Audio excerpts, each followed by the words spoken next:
Goeienaand. Good evening from a coolish Brisbane.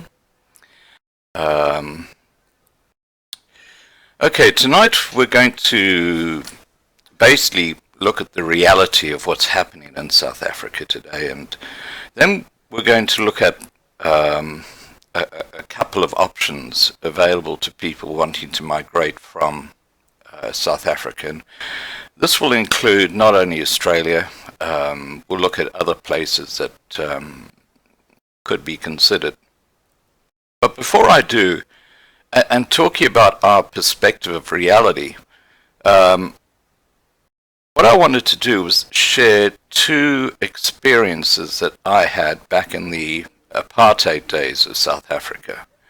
And these relate back to the early 1980s. And the first one is basically talking about my time at Greytown, and my mother was the mayor's clerk and was very aware of what was happening in the Greytown district. And every Christmas they had, without fail, faction fights in the Chigela Valley. And these faction fights were horrific. What actually happened was you had two villages where they had issues to settle, something that might have happened while the workers were up in Johannesburg, or something that might have happened at the village that the other village was not happy with. When a faction fight happened, they were quite brutal, and they still continue today. And I recall army helicopters flying over Greytown to go to a village which had been basically decimated. Everybody had just been chopped to pieces by the other village. And the one extraordinary situation was that this one particular Christmas, and it was reported in the paper, that one of the Africans, the Zulu, involved in basically killing everybody in the other village, was a professor at the University of Witwatersrand. He was an African professor, and he had reverted completely back to the tribal way of things. And that really struck me, and it reminded me of that famous book, Lord of the Flies, where, you know, the kids revert back to their basic instincts and they start killing their own. It is quite extraordinary, and that is, when we're talking about their reality, that is their reality, you know, and it's a very violent reality. It's like the other incident I just want to cover, which is when I was in Krugersdorp in 1986. I had quite a few friends in the police force there, and again, this is the apartheid era. And two of the police were called out in a van to go and investigate a riot which was happening quite close by to Krugersdorp. And these guys drove around this corner, and of course the roads were not great. I think they were dusty and dirty and, you know, very bumpy. And they were confronted by this huge force of Africans who had pangas and sticks and clubs, and they were just jumping up and down and chanting and stuff like that. And the two guys in the police van had the sort of wire protection and thick windscreens and all that sort of stuff, and they also had radio communication back to Krugersdorp police station. And they were talking to them, and they said, "Hey, this is out of control. We're going to get out of here because it's a huge group of protesters." And they did a 180 because this group was coming up to them. And as fate would have it, a cable was lying on the side of the road, and it was actually stuck in the ground. And the back fender of the police van got stuck in this thing, and they couldn't move. They were stuck. And Oh, it was just terrible. I mean, these two poor guys are young guys, young white policemen. The Africans surrounded their vehicle, and they literally hacked their way into the vehicle, killed the two guys in the vehicle, and of course the people back in Krugersdorp heard all this going on, and they were in shock. And then they necklaced them. Yeah, so I'm only raising this because these are real things that happen, and they're happening every day in South Africa. What I'm going to do is I'm going to play two short clips, and what I want to show you is the reality of what's happening to white South Africans right now in South Africa. And it's not a pretty scene, but we'll just start off with this one of the poor whites, and 25% they say of South African whites are now living below the poverty line, and it's not going to get better. Here we go. Oh, look, the country I can't say, because look here, Sean, let me tell you that, you know, Mandela came, he had a hard life, you understand? Came out of jail, he opened up the whole South Africa, you understand? He made us white people to realize, listen here, there's better ways for you to go ahead, you understand? Waar wil ons gaan bly nooit, waar gaan ons bly? Wat my kind is 'n bragpad. Jy moet dit vir my kind, ek my kind gaan kry. Ek praat van bly, ek praat nie van skot nie, ek praat van bly permanent. Ons weet, ons is nie fucking stupid nie, ons is skot You are genaal. fucking stupid. Oh fuck, please, hoor wie praat. You just fuck you. You just fuck. He just said fuck you. I didn't. Yeah, you I fucking droom nie, wake up and this is reality. Hey, you're not talking about fucking me also. Okay, fuck you also. You Don't don't say you're fucking my anyway. How must I have respect for you, Anna? You swear Ek me. het brein en aan nie, man. Women go home and go Ek gaan nie huis nie, jy is nie my baas. Women go home and go Jy is sleep. nie my baas nie. Go home. Listen here. Yeah, you're in this fucking situation because of your fucking idiotic stupidness. Oh, because of mine. Yes, because you don't know how to drive car. You don't know what to do. You're the one that fucking fucked up on others' whole fucking life. Oh no, excuse me. Let's take in your contributions about 90%. There's not a cunt standing there. Contribution 90% on your side, fucking up your mother's Oh, life. fuck you, man. Your mother's full Screwing your fucked up fucking alive. mother through the ears the whole fucking And I time. was fine till she met you. When she met you, everything fucked up. She fucked for me, not you. Fucking cunt. I've got more right to be here than you. Fucking useless piece of shit. You never worked a day in your fucking life. Yes, we support your fucking ass. Ja, is dat. And what it is, lie. Weet jy, ek gaan nie meer stil bly nie. Ek gaan nie. Die waarheid gaan nou begin as daar uitkom. Fucking useless poes. Now! Fucking bitch, man. En jy's 'n fucking... Ek het daar naai, that's alright. Maar daai ding, Kom! dit teewyning. Die enige ding wat ek voor kan kom. Jou poes. Always runs back to Roy when they need help.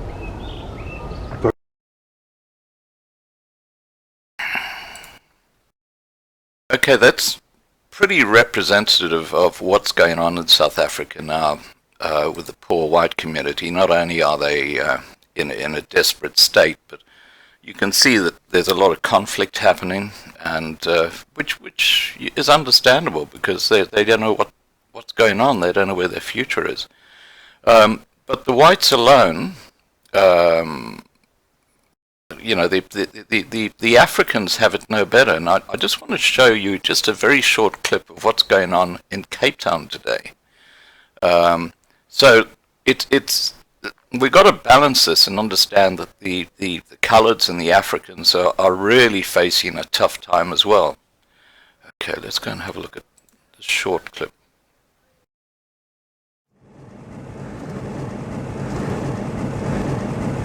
I'm not one of the mayor's favorites, and the feeling is quite neutral because people are still living in these conditions, and it's more than 20 years after our democracy, and the situation in informal settlements is not really improving. To live in this condition, you need to see the brighter side of life. because you don't want to live for always like this. You want to be in some place where it's much better than this. Just to see the light, to breathe fresh air in the morning, for me, that is the best thing that can ever happen to you, because you can still walk, you can still see, and if that wasn't there, then I could complain much more, but at least I got something. Going! This is where he shot that other driver of ours. So this is his Christ here for just remembrance. This is not the first taxi war we have here. It's like the third one, and about 8 or 9 people died in like. Okay, that's only the tip of the iceberg of what's going on in these squatter camps in places like Cape Town. So that's the reality, and you know, there are some white suburbs where people are still living in relative affluence, but I don't know how long that's going to happen for, and that's why I'm advocating to whites who are considering migrating that they get the hell out of there and do it right now. Okay, some of the realities which I have discussed before is there's this huge brain drain happening right now in South Africa. Huge. I mean, it's something like 30% of skilled workers are leaving right now, and 50% of the balance are actually looking and in the process of leaving South Africa. And we'll have a look at a couple of countries that you can consider, not just Australia. Obviously, rising violence is happening, crime, the issue of farm murders. I mean, white farmers are being persecuted, and Australia is giving them special treatment. And if I was a white farmer, I'd be grabbing that in both hands. There are other issues like basic utilities. I mean, in South Africa, you now have the electricity being cut off the whole time because they can't carry the load. They have water issues. You look at Cape Town, they've done nothing to increase their water supply since 1994. And since then, the population of Cape Town has just basically doubled. And you've got cities like Johannesburg where they don't know where they're going to put the rubbish anymore. The rubbish area is full. And this is becoming a huge issue. And of course, they haven't actually thought about this. So now it's coming to a critical stage. The other issue in South Africa is your tourism industry is dying. And that's not surprising, because why would someone from a country like Germany or a country like Australia or the United States put themselves in harm's way? There are only 3 areas that I consider safe now in South Africa. The first is parts of Cape Town, and they say Cape Town is actually one of the most violent cities in Africa. One of the most violent cities in Africa, but that's in certain parts, probably in squatter camps and so on. But it's not a safe city anymore. Where the Victoria and Albert Hotel is on the shorefront, I mean, little places like that. They're little satellite areas where it's still relatively safe, but they're few and far between. The other 2 areas where I consider South Africa to have a fairly safe tourism market is the Drakensberg, which is beautiful. Places like Champagne Castle, where my farm is. And then, of course, the Kruger National Park, which is pretty secure because they've got guys with guns shooting poachers, so you don't get many people wandering through the parks with guns. So that's pretty safe. Now, you've also got the Malema factor and the EFF. Now, he is advocating civil war, and he has openly said that he is quite happy at some time in the future to suggest that Africans kill or murder whites. I mean, that is just appalling.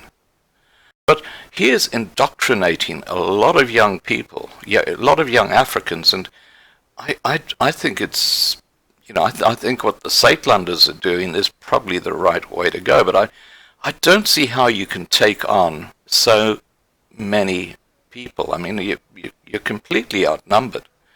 The interracial conflict is definitely something that's going to increase in the future. Now, what I want to do is, because I know a fair amount about this subject, I want to talk to you about a couple of options to Australia first, and then we can we can look at Australia again, and we'll also look at this Visa 189, which thanks Super for drawing that to my attention. We'll discuss that in a minute. Okay, first of all, the United States of America. I don't know if you're aware, but they are having huge civil disturbances. Like Portland, for example, this weekend, you have a group called Antifa, which is like the liberal left, the loony liberal left, and then you've got the Trumpites who are on the right-hand side, and there is such a chasm between the two groups now, they literally go to war against each other. They have fights in the street. And in Portland yesterday, they literally had to bring in the army and tear gas and things like that, and arrested people. And so the United States of America is going into an area which is very disturbing.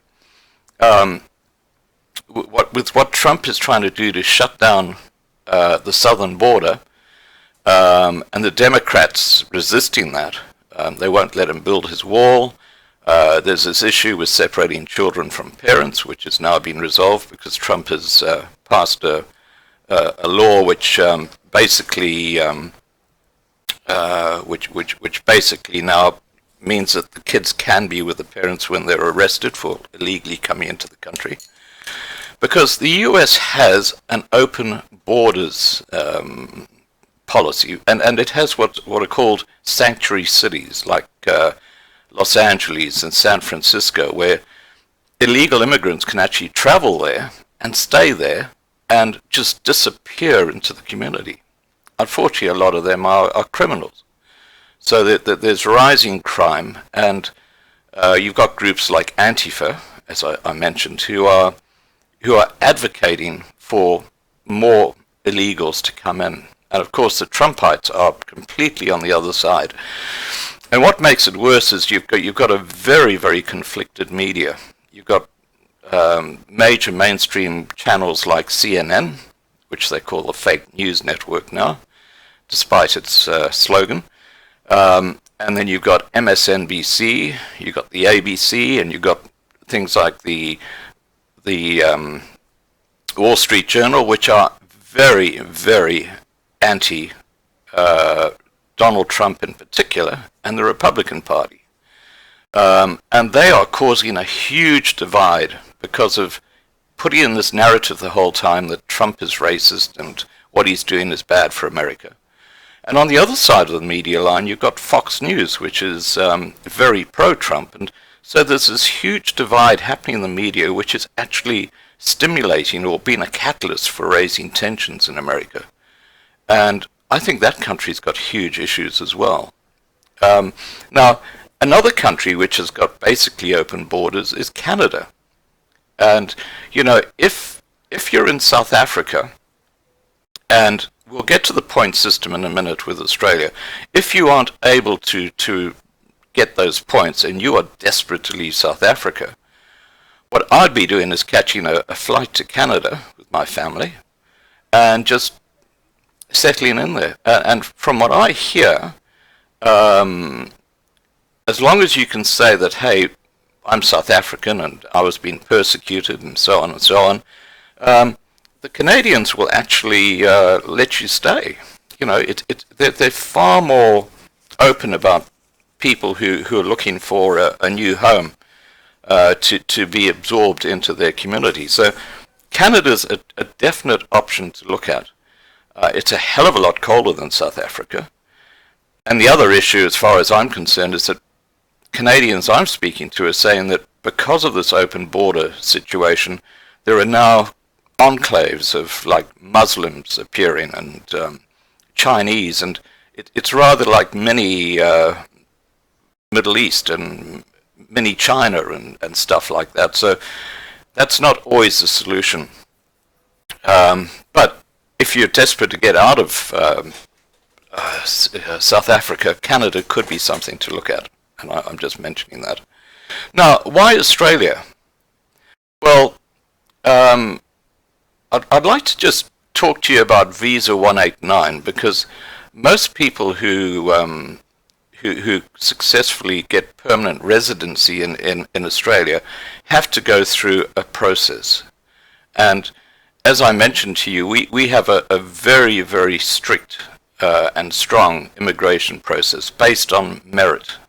So unlike America, where they have like open borders and people can just arrive and just disappear in the community, same in Canada, here in Australia, if you try that, you're out and you can never come back. So don't try that in Australia. But how our Visa 189 works is quite simple. It's based on achieving 65 points. And those points are based on your age, which can give you up to 30 points, your education qualifications, which can give you up to 20 points. And what I'm going to be doing is I'm going to be putting links down below this video once I finish, so you can actually go and have a look at this yourself. And it's also based on English language ability, so if your English is good, that's worth up to 20 points. Your work experience, I guess that's the skills, 20 points. And Australian study, which is 5 points. Now, with regards to age, I should mention that you know, if you're between 24 and 32, you've got a really good chance of getting 65 points, because there you get the 30 points. But if you're younger than 24, or if you're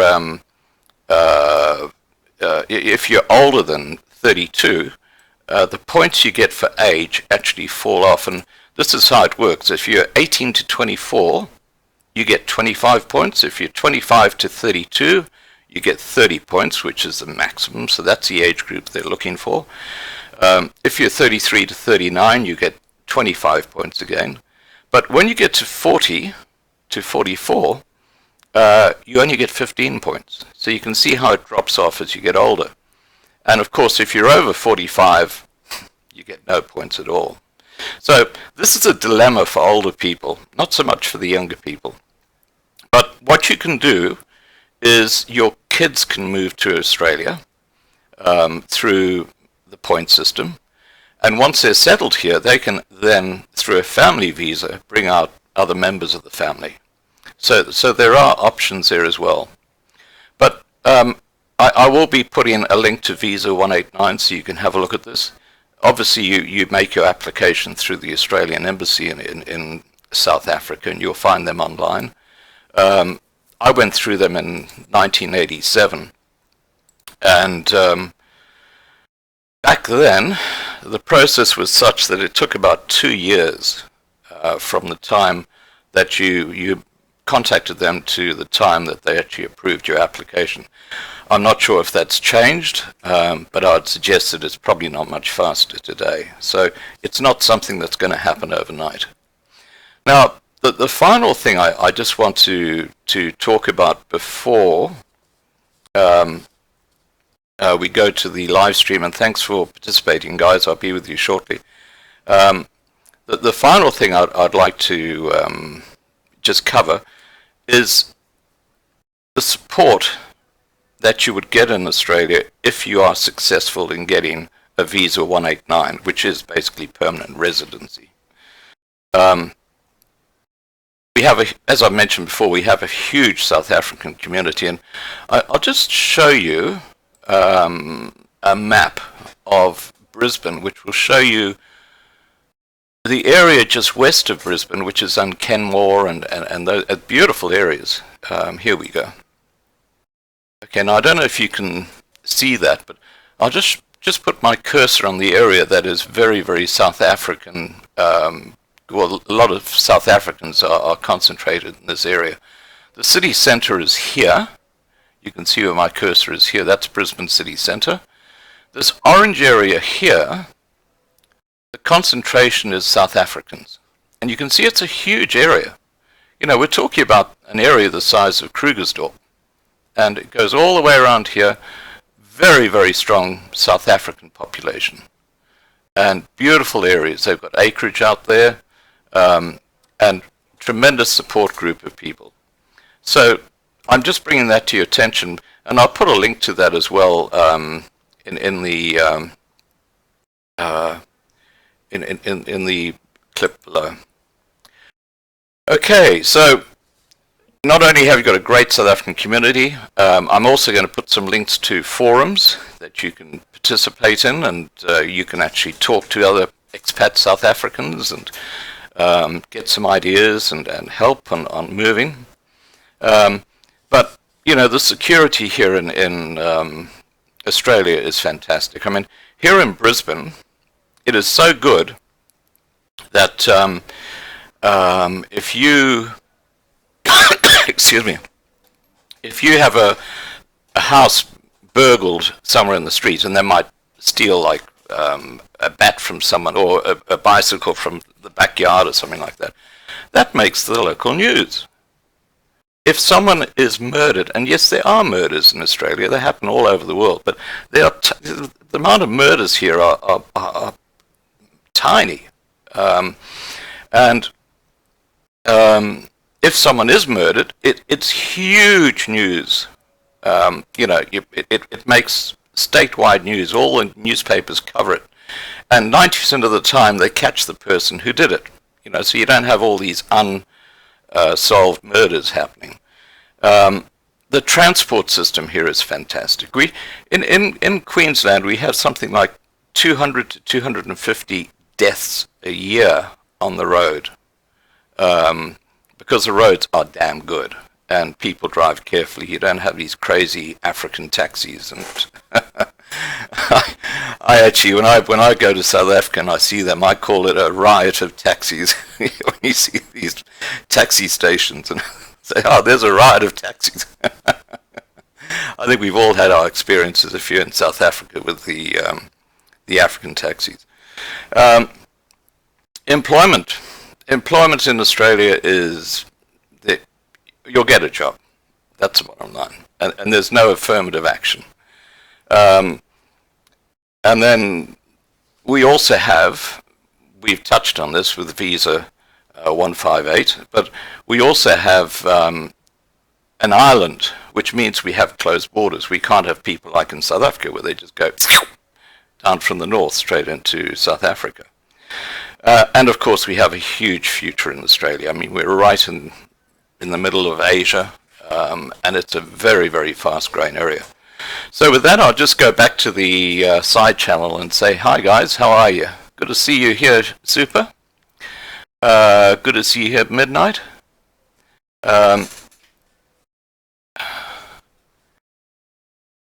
Just going through your comments here.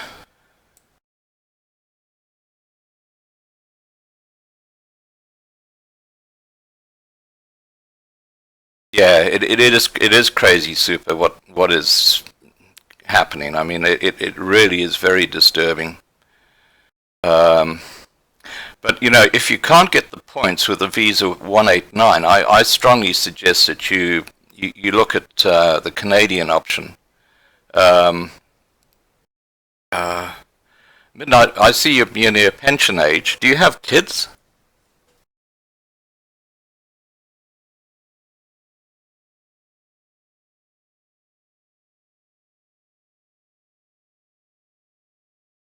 if you have kids, and they're sort of like in that age group 24 to 32, and I think with a visa 189 they've got to have a degree. So as long as they've got a degree and they're in a skilled area that Australia is looking to fill, there shouldn't be a problem them getting in. So if you've got kids who are sort of like middle 20s going up to 32, that's perfect. If they're a bit younger, it's okay too. But what you can do is, as I say, they can migrate to Australia first, settle in, settle down, and then they can, through a family visa, bring you across to Australia. And that's what I did with my parents. So there is an option there for you. Okay, so he's probably what, 18, 19?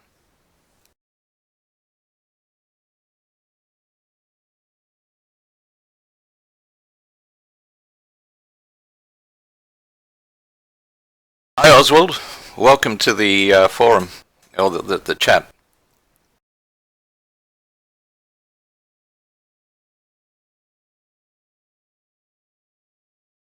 Well, 20, he would get 25 points because he falls into that age group. He's under 25, so you wouldn't get he wouldn't get the full 30 points. But what's he actually studying at university?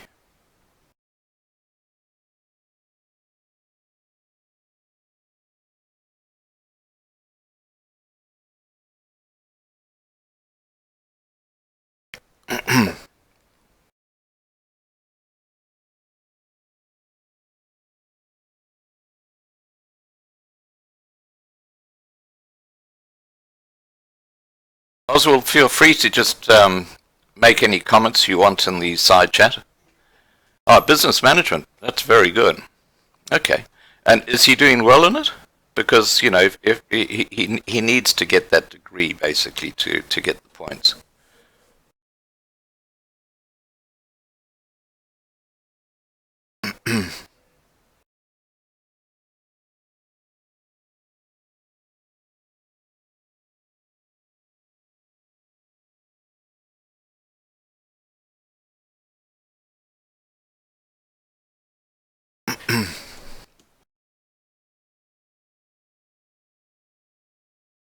It's a beautiful day here in Brisbane. It's I tell you, it's 4:30 in the morning, but it's a beautiful day.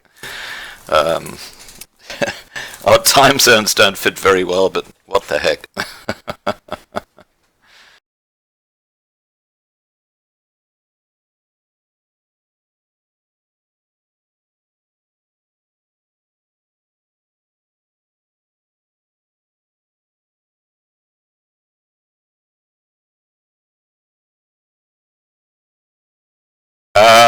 Refugee status. Yeah, look, I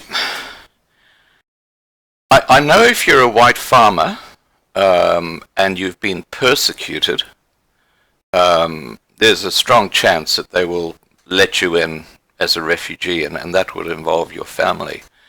I'm not so sure about other whites who are, you know, living in a city or have a home, have employment.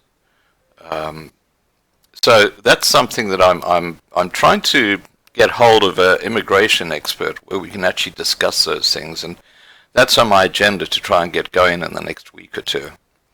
But refugee status, I doubt whether Australia would grant that to your family, which is why I suggested that you look at Canada, because Canada, I know it's a hell of a lot colder, but they have this open border policy, and they've got a huge number of illegal people, because you would be illegal if you just go in there, who just go there and they start making a life for themselves, and they just get adopted into the community.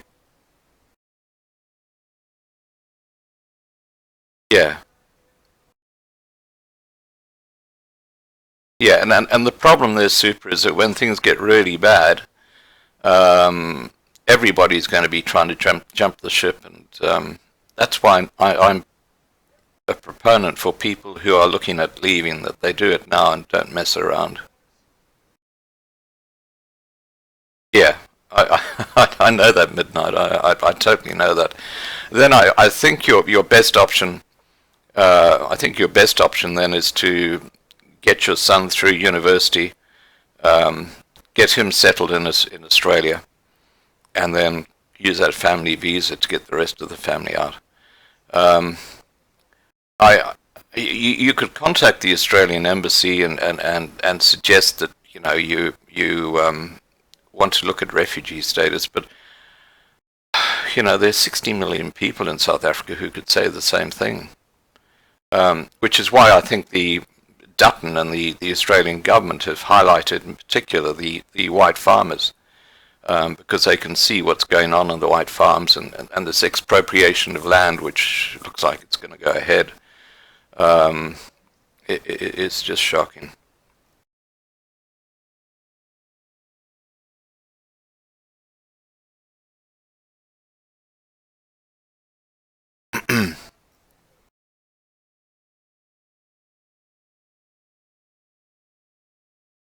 Yeah, I've been following it, and I know that they're trying to change the constitution so that they can just take land without compensation, which is shocking.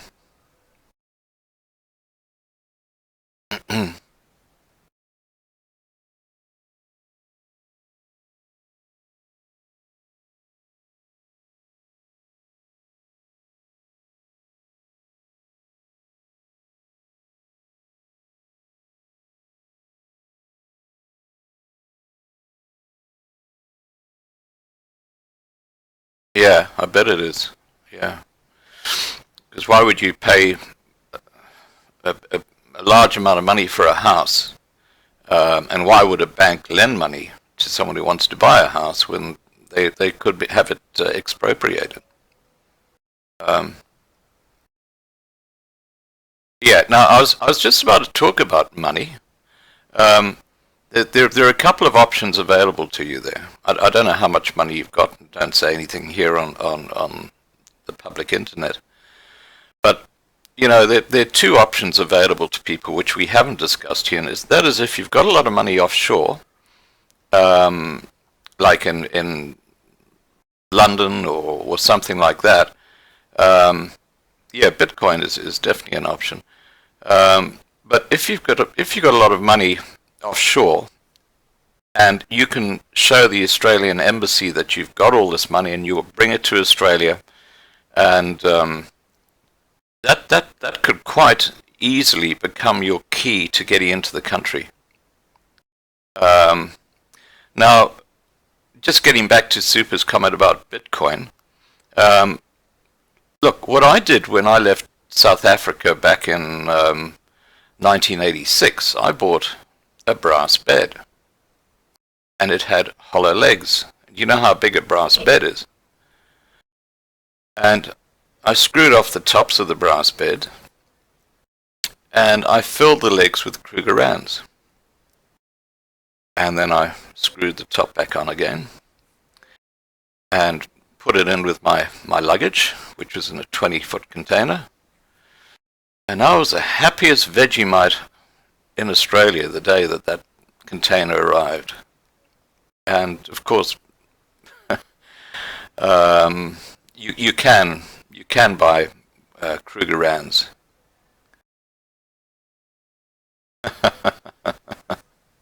That's okay, Midnight.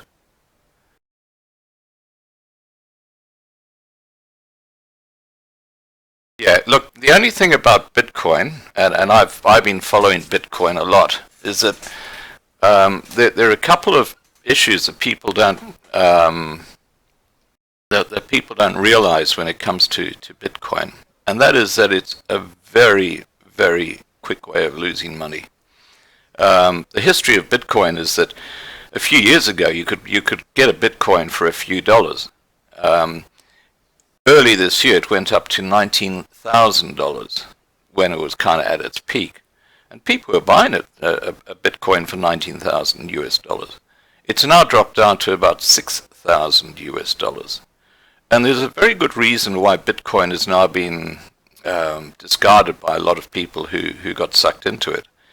And the reasons are that there's a huge amount of hacking going on, and one of the big issues about owning bitcoins is that they get stolen. What happens is that you've got to keep them in a wallet, and they've got to be at one of these Bitcoin centers, and you've got these hackers who hack in, and they steal billions of dollars of Bitcoin.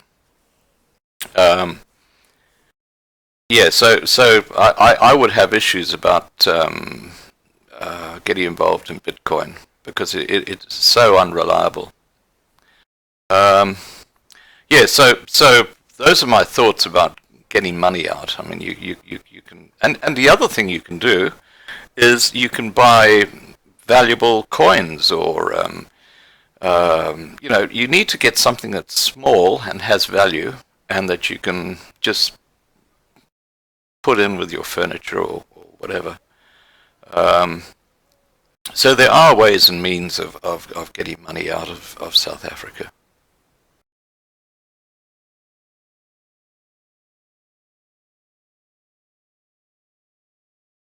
Yeah, silver's kind of been stuck in a rut for a while. I mean, it went up to $50 about four years ago. That's US dollars, and it's now down to about 17, 18 US dollars. And it's been stuck there for years now. You know, it's not really going anywhere. The beauty about gold is that, you know, it's worth something like 60 times as much as silver. So you don't have to have so much space taken up as you would with silver. Kruger Rands, I'm sure you can get Kruger Rands. Yeah, well, gold is very stable. And the beauty about gold is that it is progressively going up.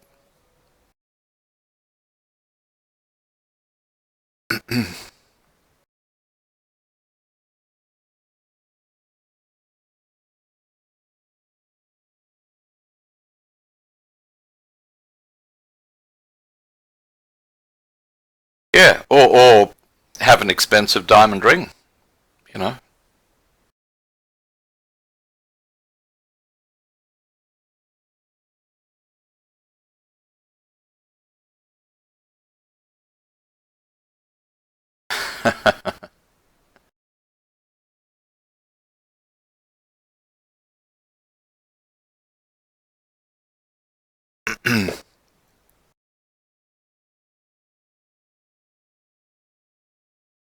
Yeah, Midnight. I think your fastest route, if you want to do it legitimately, is to get your son through his degree, and then get him settled in Australia, and then he can, you know, through a family visa, get you across. The only trouble is that'll take a number of years to happen. That's the only issue, of course.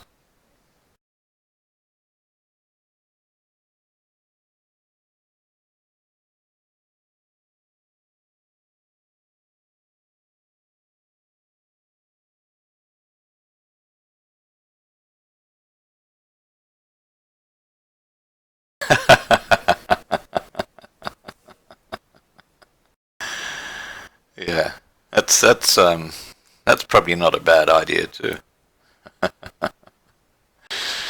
Yeah.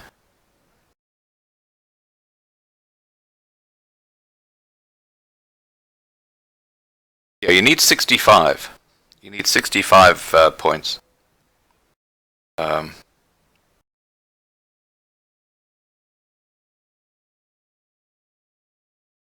But you know, as Soup, I think when you get that degree in the IT area, I think that's going to help you a lot.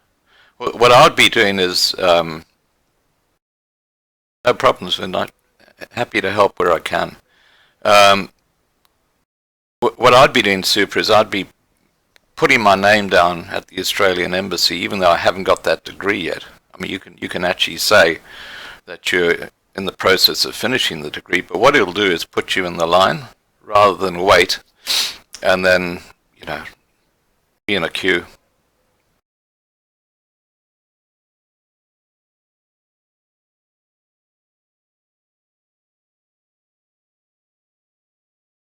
Alright guys, I hope that's helped. I'm going to log off now, but Please remember that next Sunday night I'll be back here, 8 p.m. and we'll find another subject to talk about. In the meantime, I'll try and get an immigration expert to raise or discuss some of the issues that you guys have raised here, and then I'll post a video with that on here, and we can just look logically at what the options are. Okay, so next Sunday night, 8 p.m. and student enhancement program. Yeah,